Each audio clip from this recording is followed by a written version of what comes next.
Military যাবে তার পিছনে গিয়ে তুমি ভোট দেবে, আবার মিলিটারি চলে যাওয়ার পরে তুমি বাড়িতে কি করে শোবে? ভাঙড় থেকে হুমকি, 24 ঘন্টার মধ্যে সেই ভাঙড়েই সভা করে পাল্টা জবাব। 19 তারিখ পর্যন্ত নাকি মিলিটারি থাকবে আপনার কথা অনুযায়ী, তারপর 3 দিন পর চলে যাবে।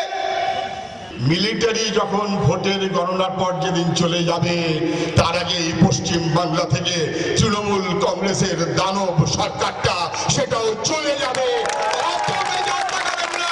কেন্দ্রীয় বাহিনীর প্রসঙ্গ টেনে রবিবার ভাঙড়ের সভা থেকে সরাসরি ভোটারদের হুমকি দিয়েছিলেন তৃণমূল প্রার্থী রেজ্জাক মোল্লা। সোমবার তারই পাল্টা হিসাবে ভাঙড়ের ঘটকপুকুরে পাল্টা সভা ও মিছিল করল সিপিএম। সভা থেকে রেজ্জাক মোল্লার উদ্দেশ্যে তীব্র আক্রমণ শানালো সিপিএম নেতৃত্ব। ভোটার পিছু মিলিটারি দেওয়ার কোনো দরকার নেই। এই ভাঙড়ের এক একজন ভোটার তারা নিজেরাই মিলিটারির মতন সমান শক্তি করে, এটা মনে রাখবেন। বারবার রাজনীতি জার্সি বদলের প্রসঙ্গ টেনেও তৃণমূল প্রার্থী রেজ্জাককে খোঁচা দেন সিপিএম নেতারা। আগে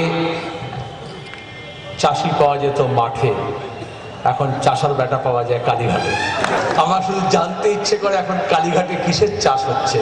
9 বার এমএলএ লাল ঝান্ডা করেছে, মন্ত্রী করেছে, এরপরও দাঁড়িয়ে গিয়ে দিদির আঁচলে ছায়া না পেলে কি আর দিন চলছিল না।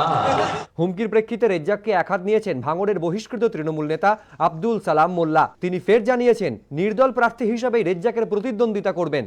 আজকে রেজ্জাক মোল্লা ভাঙড়ে এসে বুঝে গেছে যে সে হারবে, সেই জন্য সে এই ভয়ে মানুষকে হুমকি দিচ্ছে। সভা থেকে ভাঙড়ের বাম প্রার্থী হিসেবে রশিদ গাজীর নাম ঘোষিত হয়। সিপিএমে থাকাকালীন রেজ্জাক মোল্লা লড়তেন ক্যানিং পূর্ব কেন্দ্রে, এবার সেখান থেকে বাম প্রার্থী আজিজুর রহমান। দুই প্রার্থীর সমর্থনে এদিন ভাঙড়ে মিছিল করেন মোহাম্মদ সেলিম, সুজন চক্রবর্তীরা। হাজির ছিলেন ভাঙড়ের বর্তমান বিধায়ক বাদল জমাদারও। রঞ্জিত হালদার, এবিপি আনন্দ, দক্ষিণ 24 পরগনা।